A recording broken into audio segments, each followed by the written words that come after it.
All right, back for episode 2. What's going on, Dad? Hello, son. How you doing? It's been a pretty eventful week. I'm out here currently in San Diego. Last night, spent the night at the White House, so it was a pretty cool experience. We'll be able to get into You that. slept there? No, I wish, right? I know you. I'm just teasing you. Yeah, how was that? How was getting being at the White House? It was good. From our understanding, well oversees our expectations because from our understanding, we're just kind of getting in, getting out. We're really going to see anybody. Just kind of there to do our performance, and President kind of went off script a little bit after our performance, came over, talked to us a little bit, and then extended the invite into the Oval Office. So we got opportunity to go in the Oval Office, take a picture, and he handed us each individually a challenge coin, presidential challenge coin. So it's definitely Pretty a cool. once in a lifetime opportunity. Yeah, yeah. Hard to believe President Trump went off script. Let's see if I can actually pull up a picture for you. I don't think maybe Mom showed you, but I don't think I Yeah, I showed saw you. some pictures and I saw you guys were on the news, Fox News, and all the news channels today as well. But I saw the picture. I think you're standing next to JD Vance in the picture. Yeah, It's pretty cool. He got to meet all those guys, the vice president, yeah. FBI director. So before the show, they had us staged inside the White House, right outside the First Lady's office. And the chairman of the Joint Chiefs of Staff came over, said a few words to us.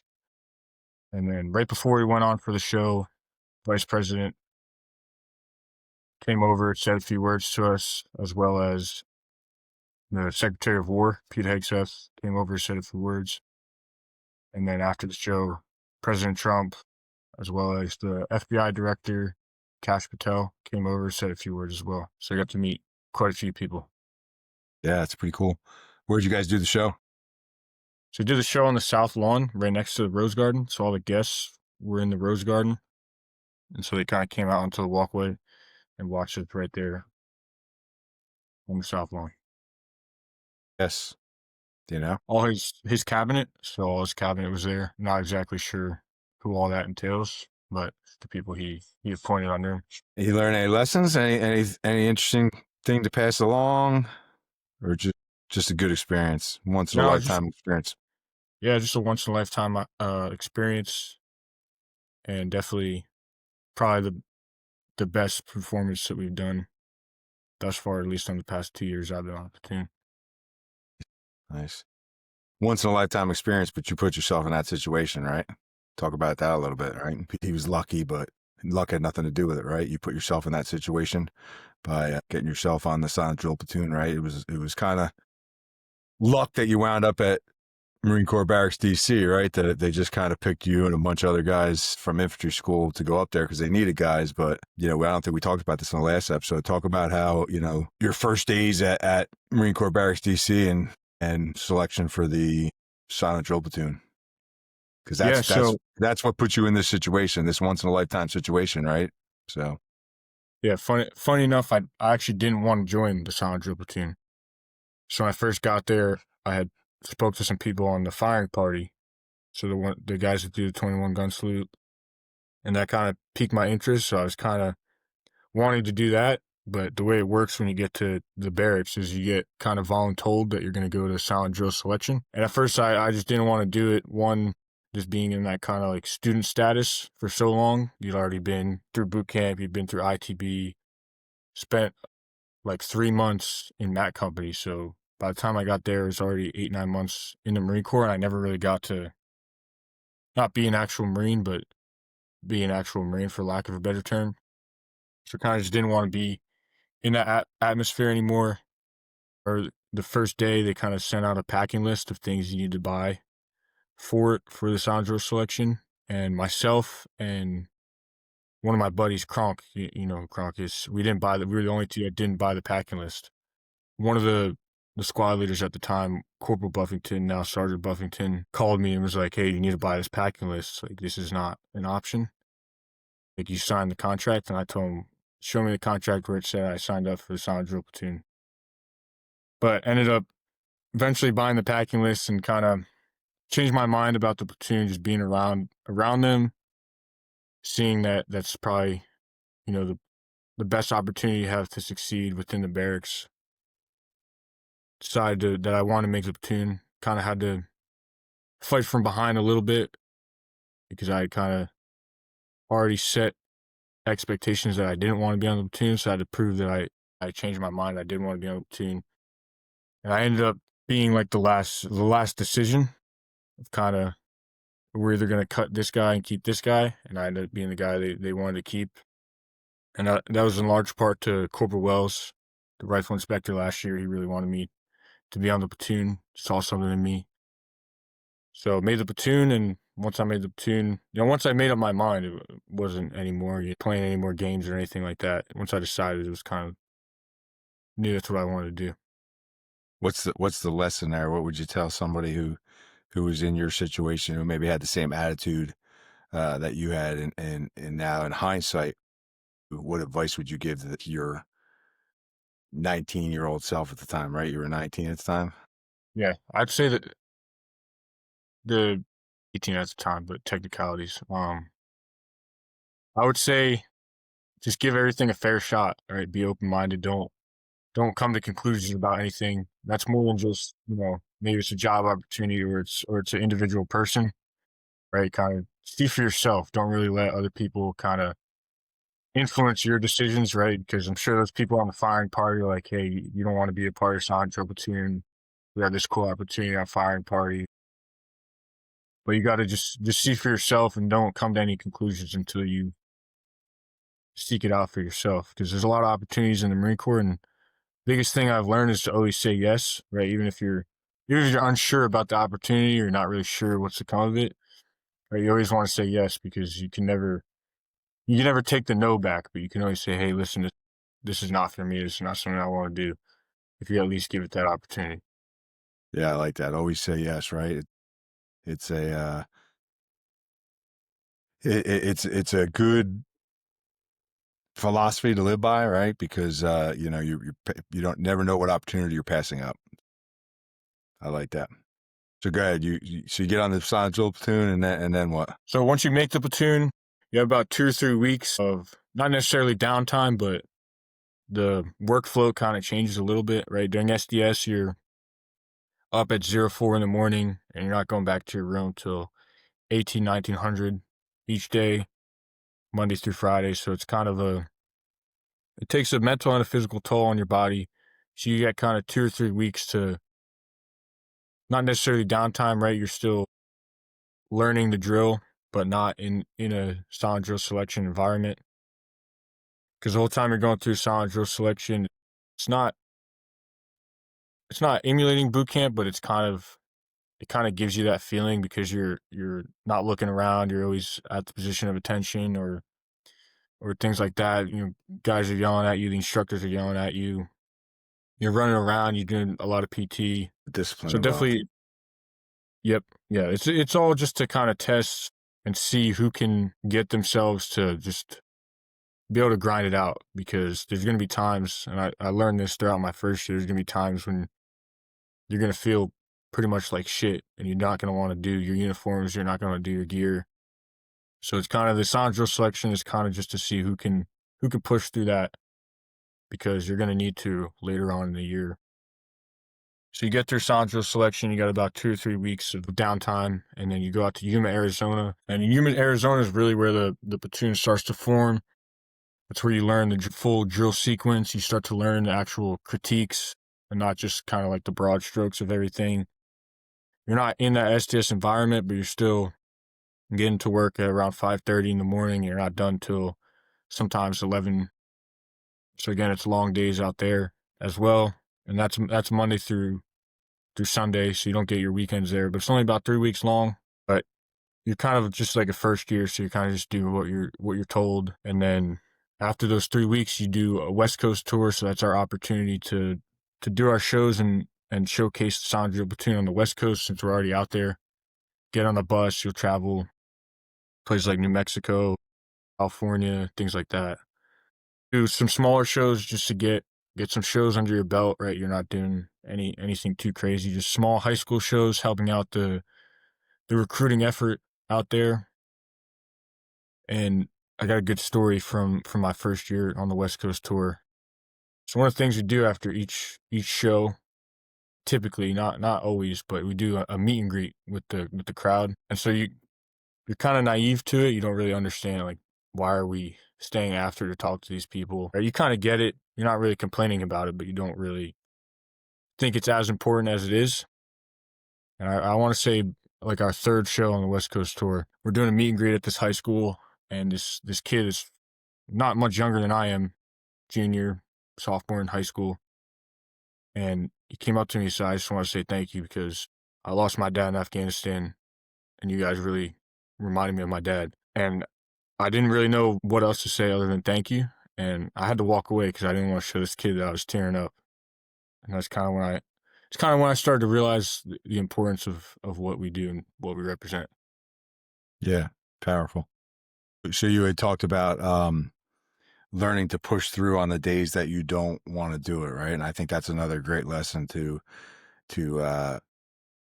put out there, right? Because that's life, and there's going to be days where you know you don't feel like getting up and putting the work in, whether it's going to work, whether it's taking care of your family, whatever it is.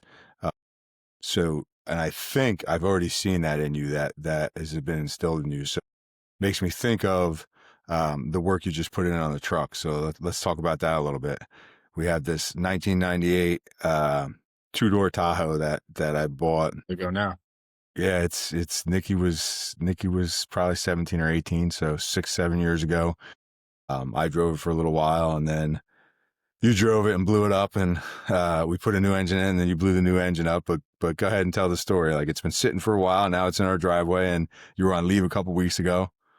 Yeah, so it's been sitting in our driveway and just kind of, not very many people out there willing or able to work on it, So just trying to find the right people to not mess it up, and then just kind of started thinking, well, it's not running right now, so it can't get any worse than it already is. So, try and do it ourselves.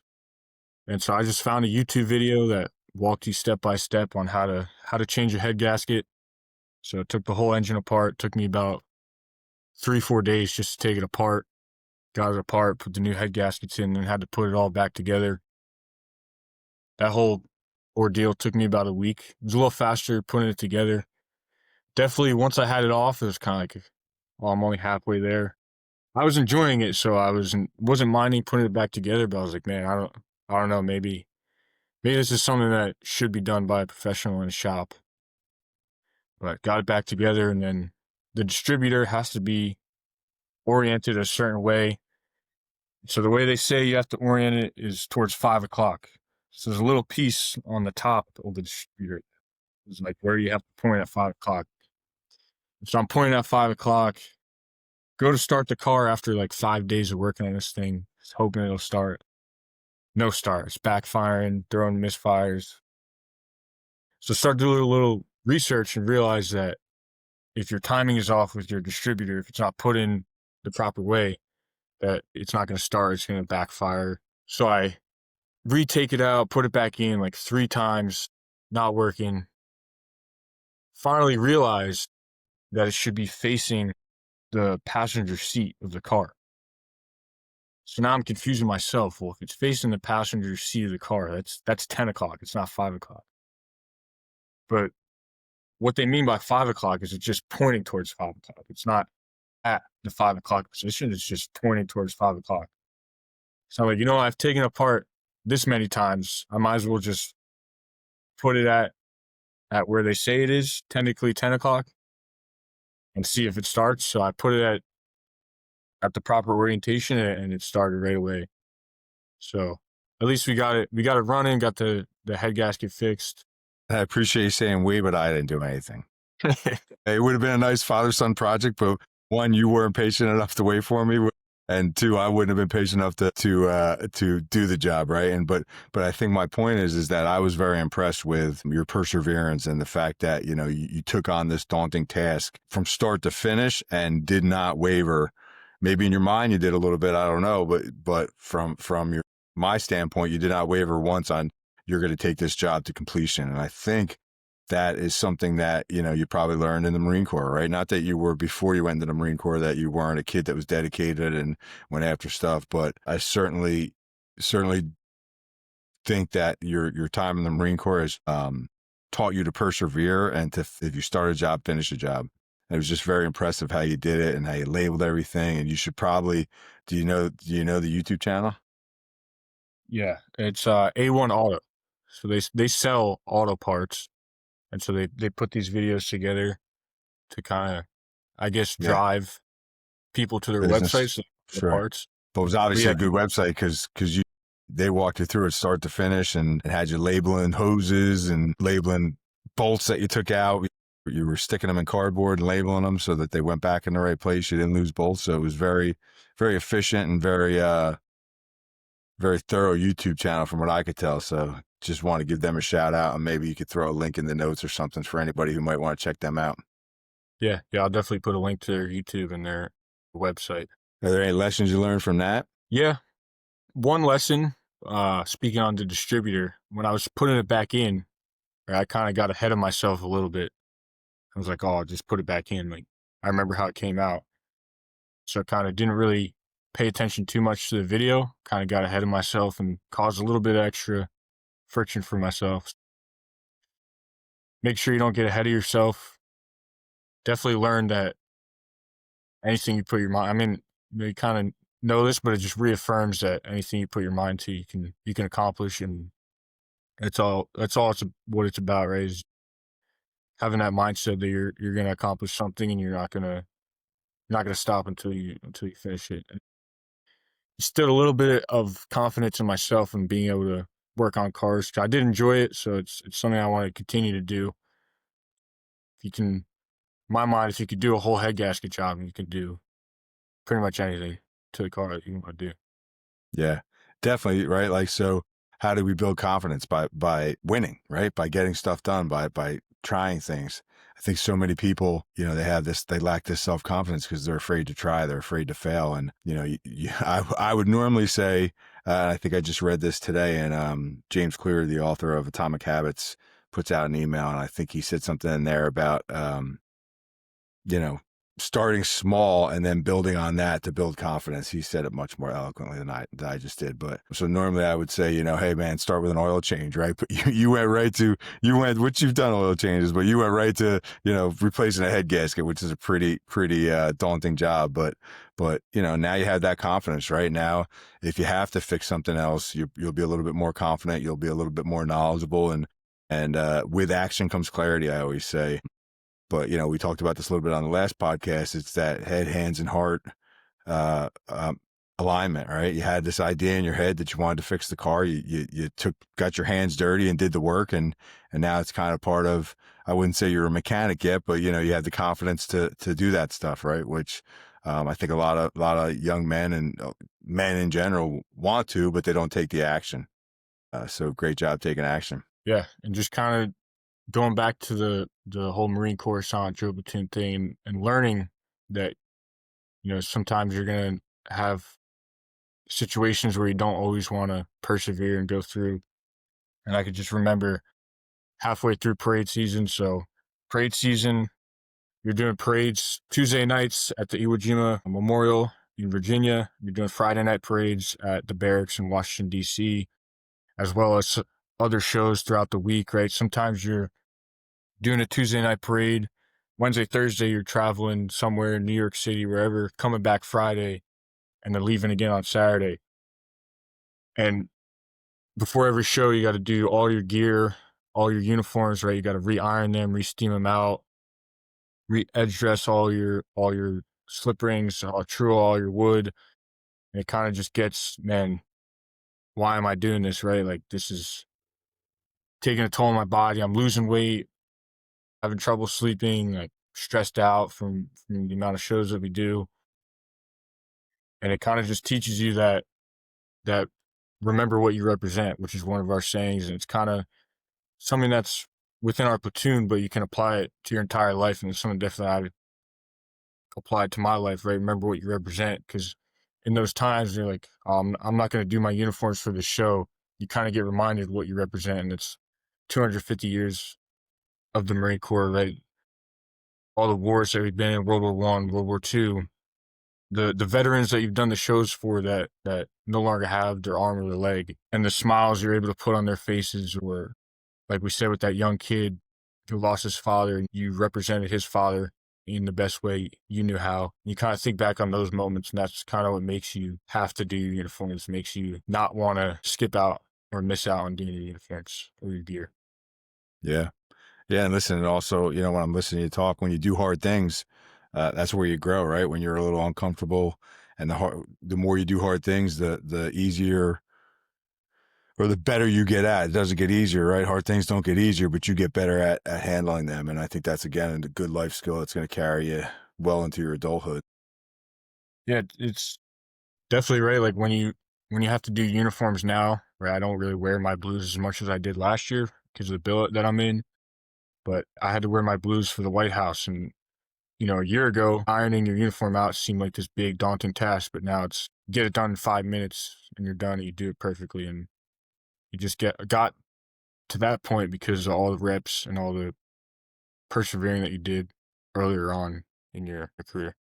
Yeah. That's how you get good at anything, right? Reps. Good reps anyway, right?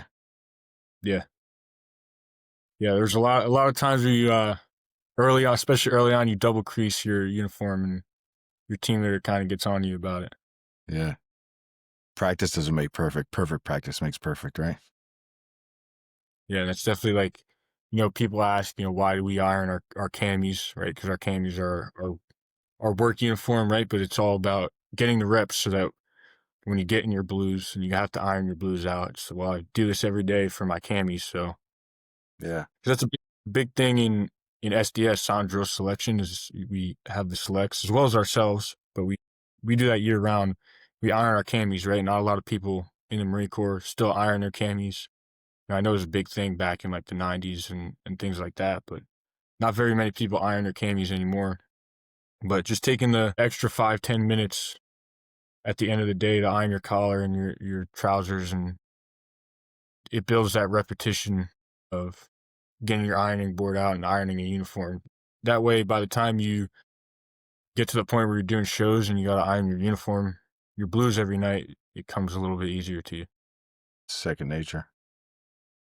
Also, it's the old saying, how you do anything is how you do everything. Yeah, yeah, for sure. It's definitely, if your camis look like shit, then you can expect your blues to not look up to par. It teaches you that attention to detail, right? Like a lot of guys find it to be a pain in the butt to have to wash your uniforms after almost every show, right? You could kind of get away with maybe 1-2 shows, maybe 3 if you're lucky, before you got to wash your white trowel, because the white gets pretty dirty easily, and you got to take the time to kind of scratch out the stains that you get in it first, and then put it in the wash, and you got to air dry it.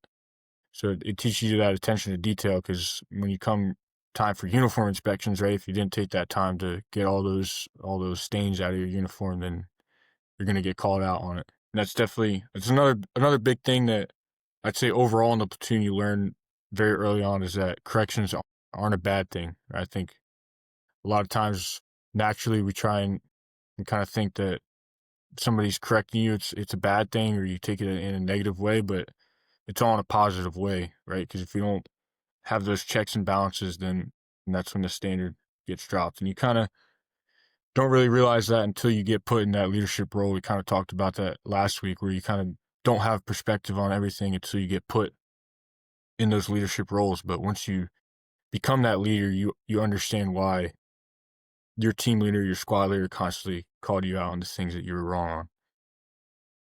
It's all good training, right? And it's on you as the leader to call those things out, right? Because you don't want to get lazy with those things, because then what you see is, well, if somebody's never getting called out on it, or they're never getting taught it the proper way, then how are they going to know that what they're doing is wrong, or what the proper way of doing it is? Complacency kills, right? Especially in your profession. Yep, and we've seen it happen, but the best thing you can do with that is roll on. Yeah. I think people don't understand that, like there's a method to the madness, right? Some of the stuff seems silly, and some of the standards maybe that people are like don't get, but I think there's a purpose behind it, right? Method to the madness, and it's because, you know, God forbid you have to go to war, you got to be prepared, and again, it's how you do anything, it's how you do everything. So you don't want to get complacent. Yeah, and it's on you as the leader to explain to your guys why they're doing something, right? Because that's a big thing, right? Is if it has a purpose, then you should be doing it. But if there's no purpose behind what you're doing, then maybe it's not something that you should be doing. So it's on you to understand why you're doing something. That way you can explain to those guys under you so they understand why they're doing it. And then in turn, when they get put in that leadership role, they can explain to their new guys why they're doing what they're doing. So what are you guys doing out in California? So we're out here. It's currently Thursday, and we'll be out here till Monday. We're just doing a few shows at the Marine Corps Air Station Miramar Air Show. It's been a pretty advertised air show. It's been in the works since February. They've advertised us, the Silent Drill Platoon, a bunch, and so we're just out here in support of them. Or that's Top Gun, right? I believe they actually moved it. I found out they moved the school, but for a long time, this is where they held the school. Is Maverick going to be there? No. No Maverick? No call sign Maverick? No. Unless somebody just happens to have that call sign, but not the Maverick in the movie. That'd be a pretty cool call sign to have if you're a Navy pilot, right? Yeah. All right. I got a question for you. All right, what's up? So what does being a man mean to you? Being a man, what does being a man mean to me? It means taking care of yourself so that you can take care of the people who depend on you. Yeah, we call it in the Marine Corps, we call it owning your 5s and 25s. So that's nobody else does, right? Because if you don't own your own battle space, then somebody else will. Yeah, same I guess same kind of concept, right? You know, you gotta lead yourself before you can lead others, and as a man, you know, you see the sign behind me, protect, provide, preside. I believe strongly in that. I believe strongly in the mission. You know, our friend Ryan Mickler, Order of Man, Iron Council, and you know, you gotta take care of yourself so you can take care of the people who depend on you. Yeah, and we were talking about this briefly before we started, but one of the things that I was thinking about, right, and Ryan asked me this question about what young men struggle with the most. I think by far the biggest thing is not really truly understanding what it means to be a man, and kind of, you know, I've heard you talk about the false masculinity and just kind of thinking, you know, all the stereotypes of what a man is, the wrong stereotypes of what a man is kind of what young men just kind of think they have to be like in order to be a man. Yeah, well, you know, I think we've lost our way, right? Well, Ryan's mission is reclaim masculinity. I think we've lost our way a little bit when it comes to that. I think we've done the young men and young boys a disservice in you know, trying to remove some of the things that are traditionally masculine from their upbringing, right? And we don't have one of the big things we don't have, and we talked about this a little bit on the last podcast last week, is there's no real rite of passage, at least in the United States, right? And some other countries, and they have rites of passage, but there's no real rite of passage. And you know, I think all young men, young boys are looking to see if they have what it takes, right? And you know, we need to give them some way to know that, right? And it's our job as husbands and fathers to do that. Yeah, I think a good example, right, is the Marine Corps, right? We've seen it where that person that doesn't really know what it really means to be a man or a leader gets in that position, and they just try and emulate those who came before them. And, you know, there's an argument that always constantly yelling at somebody, shitting on them, cursing them out, right? That's not really what it means to be a leader. That's not what it means to be a man. But they don't know any better because nobody ever explained to them, this is how you conduct yourself as a leader, conduct yourself as a man. And you kind of just, well, I got to figure out on my own. And the only way I know how is to be a dick. And honestly, it really, when you see that and you see people who are like that, it hinders their ability to actually be a leader and get the things done that they need to get done, because you don't have that buy-in from the people that you're leading, and you kind of coming up under that, right? And you see that, from your leaders and that's how they led you, and you realize that there's no really point behind it, you can either do one or two things. You can just fall in and do what everybody else is doing, or you can say, hey, there's a better way to go about this. Yeah, I mean, I think that comes from an insecurity, right? And you said it, like, nobody taught them how to be a man. Nobody taught them how to lead. Nobody taught them, because there's so much more to leading than just, screaming and yelling, right? Maybe there's a time and place for that, right? That I always talk about the coach who knows, that football coach, that old school football coach that knows when it's time to grab a kid by the face mask and get in his face and yell at him. But there's also a time that you got to put your arm around a kid and let him know that, everything's going to be okay. And you got to one, know when the time and place for those things are, and also know, which kids can take it and which kids can't, which kids need the yelling and the screaming, and which kids needs the arm around them. Yeah, I think, and to expand on that, right, a big thing that I learned is sometimes it's bigger than just what's going on at work, right? It's easy if a guy's showing up late or he's not doing his job, he's not meeting the standard, to kind of, just shit on him or yell at him or tell him to get his shit together. But if you take that moment to pull him aside and say, hey, man, what's going on? Oftentimes they'll open up to you, let you know, hey, maybe there was something personal going on in their life, and now you can have a better understanding. You can help them out so they don't have to be alone in that situation. Especially if the behavior is out of character, right? If you get a guy who's usually pretty squared away, usually on point, and then all of a sudden he's not quite, meeting the standard or whatever the case may be. And, there's usually something going on there, and it behooves you as a leader to dig a little deeper and find out than just yell and discipline him, right? And basically pile on, because if he's already having problems at home or in his personal life, it's not going to help to pile on at work, right? So that's a time to again, it's not a pass because you have something going on in your personal life, but it's an opportunity for that person to grow and for you to show that to gain some of that trust as a leader. Yeah, I got a situation for you that I've seen quite a few times in the Marine Corps. I'm curious to see how you would handle the situation.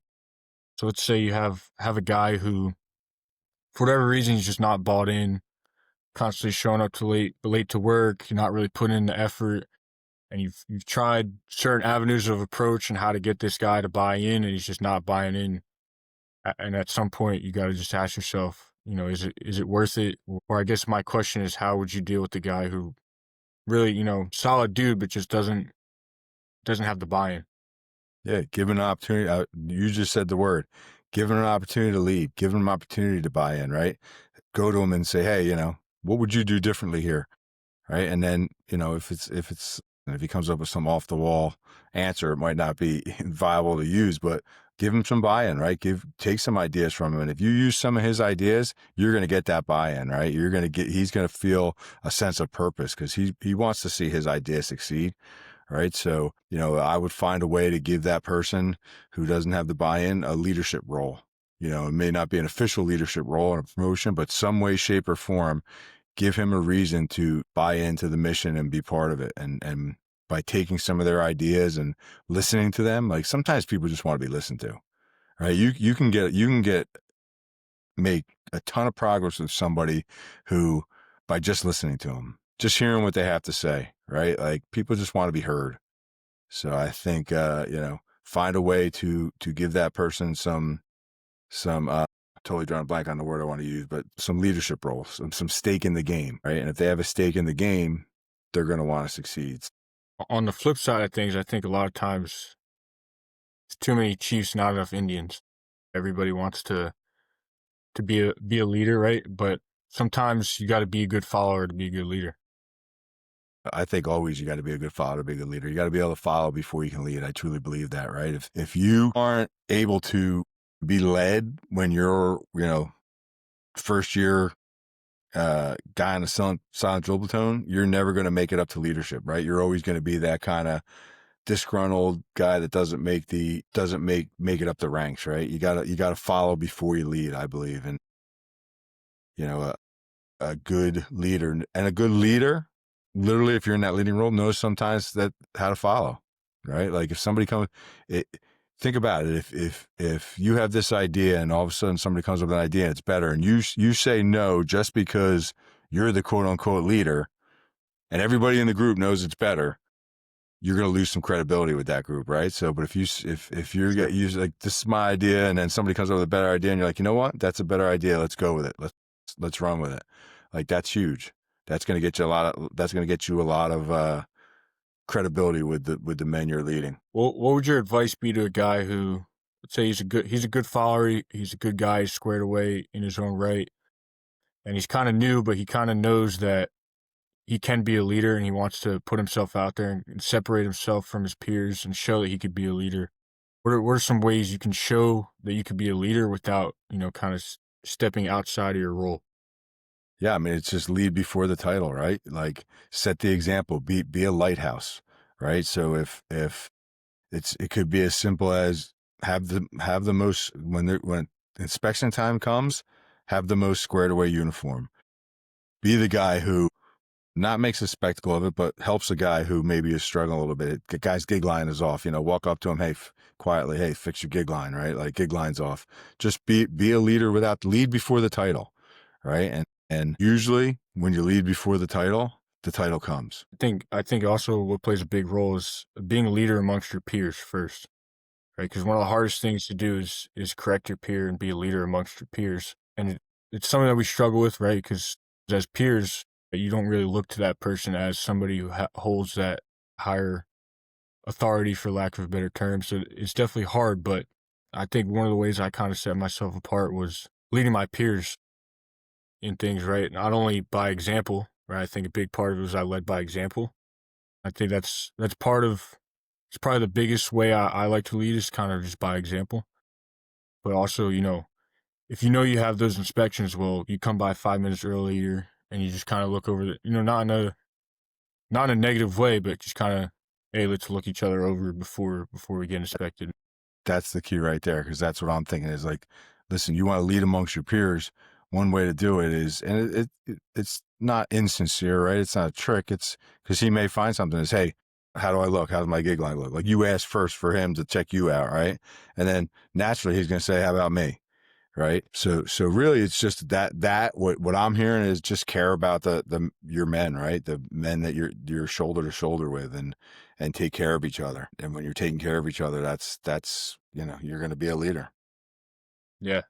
A big lesson that I learned coming back from the West Coast tour my first year, I think I tried to step out of my role a little too much. So we have crates for our rifles that we put them in that are TSA approved, that way we could get them on a plane and everything. And we're trying to get these crates put away and everything when we get back, and everybody kind of just goes to their room. They're not really listening to the guy in charge who's a second year. And, I told him, hey, like, let me handle this, right? Trying to, with good intentions, but kind of not necessarily pointing my energy in the right direction, right? And I just told all my peers, come to the QD, which is kind of just where we meet. Told them all to lock it up and like yelled at them and things like that. And I learned my lesson, and there's a right way to do things, there's a wrong way to do things. But I think definitely saw that I lost a little bit of credibility from my peers, right? Because we're supposed to have each other's back, and it lasted longer than in just that moment. Even still, some of the guys that stayed on the platoon this year,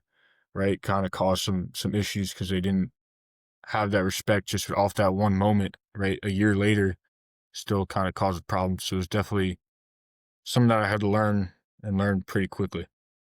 You didn't have the credibility, right? And you didn't have the I guess credibility is the word that I'm looking for, but you didn't and again, there's a way to do it, right? And usually yelling at your peers is probably not the way to do it. Yeah. There's definitely a little bit of lack of sleep involved and everything like that. Not to make an excuse, but obviously never did that again. Well, that's the key, right? We're all going to make mistakes. We're all going to mess up. We're all going to fail. And the key is to learn from your mistakes and not make the same mistake twice. Yeah. But funny enough, that's kind of what earned the respect of the people above me, right? Kind of, hey, don't ever do that again. But we can respect you for having the courage and the trying. I got another question for you.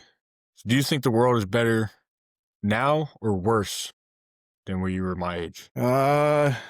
I mean, listen, we've come a long way, right? Like, I don't think it's a matter of better or worse. I think it's different, right? And I think there's things about the world 20 years ago that were better, and there's things that are that were worse. I think it's all relative, really, and I think as long as we keep moving forward as a society and as a human race, we're better.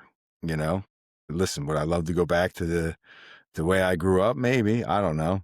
Maybe not. Maybe it wasn't as great as I think that the good old days aren't as good as we remember them to be, right? And we romanticize them a little bit. So, I don't know that I even necessarily think like that. I just think that some things have changed and for the good, and some are for the worse, and things that have changed for the worse, maybe we need to fix a little bit. Maybe we need to look back and say, hey, is there something we were doing that we should stop doing that we should be doing, or vice versa? And I think we keep advancing as a society, and to say that things were better back in the day, I'm not sure that's true. Yeah, going back to what you said about, romanticizing things, we tend to remember the good things and kind of forget some of the bad things, right? Yeah. When it So that comes kind of good. good.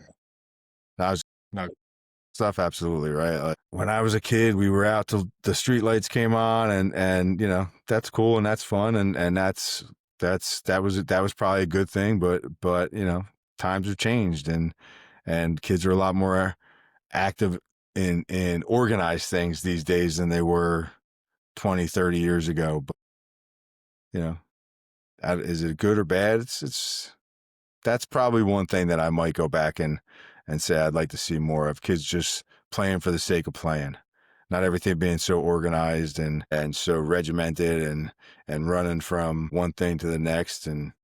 But yeah.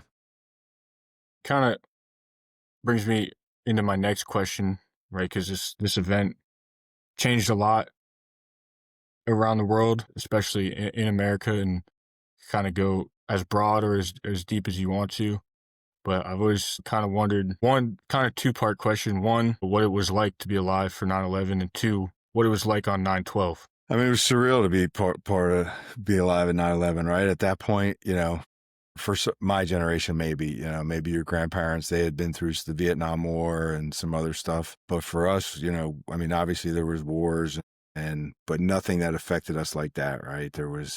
That was on our homeland, and there was even, there was no, like during the Vietnam Wars, there was the protests and stuff like that that your grandparents and that generation went through. But, that was kind of like the first really big, I don't want to use the word traumatizing event of my generation. And it was just surreal. And then the day after 9/12, I mean, everybody was a red-blooded American, right? It was American flags and just a lot of patriotism. And it's unfortunate that we needed something like that tragic to bring that out, but we could definitely use more of that these days. People coming together instead of the separation, right? A lot of separation these days. And I certainly don't want another 9/11 type event to bring us together, but we could certainly use some togetherness and find some common ground and listen. There's always strength in a common enemy, right? Yeah, I've always heard, right, from people that are old enough to remember 9/11, that it was special to be a part of and see how people came together on 9/12. I guess my question to you is, how do you think we can get back to that and come together as a nation? We just got to find common ground, right? We gotta, and I think the common ground is that we want to be a strong, powerful nation, right? And get back to some of our core principles as a nation, which, maybe that's where there's the lack of common ground, right? But, I don't know that I have those answers. If I had those answers, I think I'd be not sitting in my office talking to you right now. I'd be somewhere else planning to save the world, right? But I think we just need to find some common ground and come together to become a great nation again. Right now we're divided. Right.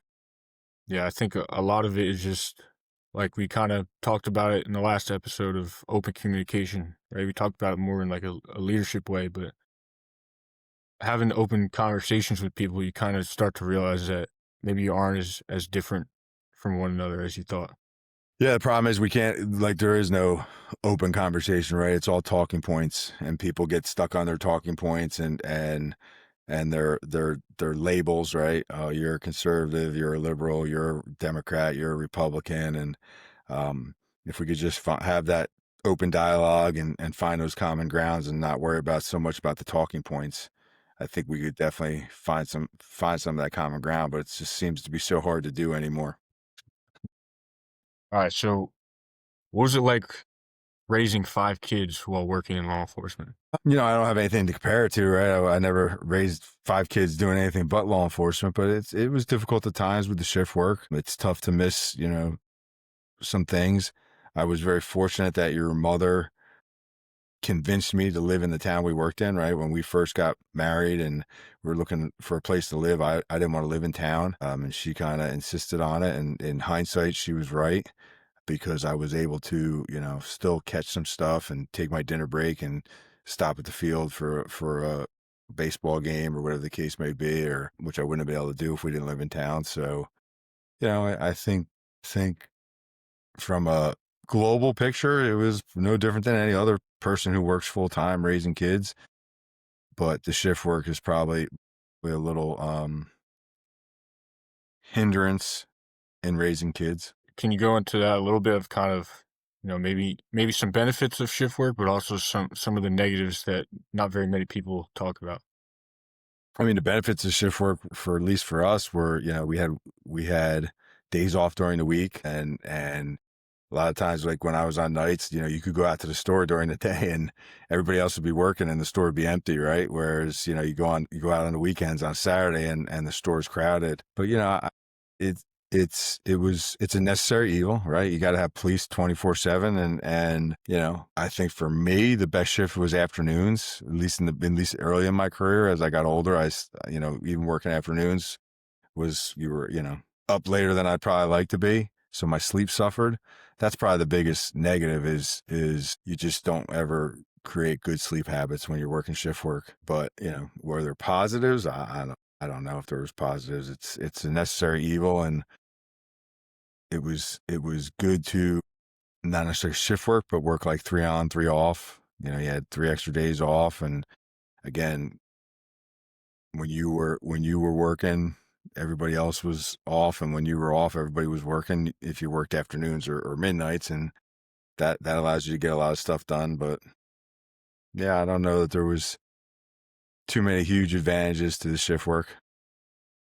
Yeah, I was just telling somebody, I don't remember who I was talking to, but I was telling, when I was younger, always being confused because I would wake up for school eating pancakes and you'd be eating steak and potatoes. Yeah, because I was just ending my day. It Yeah, was dinner time for me. I'm thinking, why is Dad eating steak for breakfast? Shouldn't he be eating pancakes? Because Dad's the king. That's why Dad's eating steak for breakfast. Yeah, on a carnivore diet. Yeah. All right, anything else you want to hit before we wrap up? No, I don't think so. All right, it's good talking to you again, and see you next week. Always good to see you, son. We'll talk to you next week.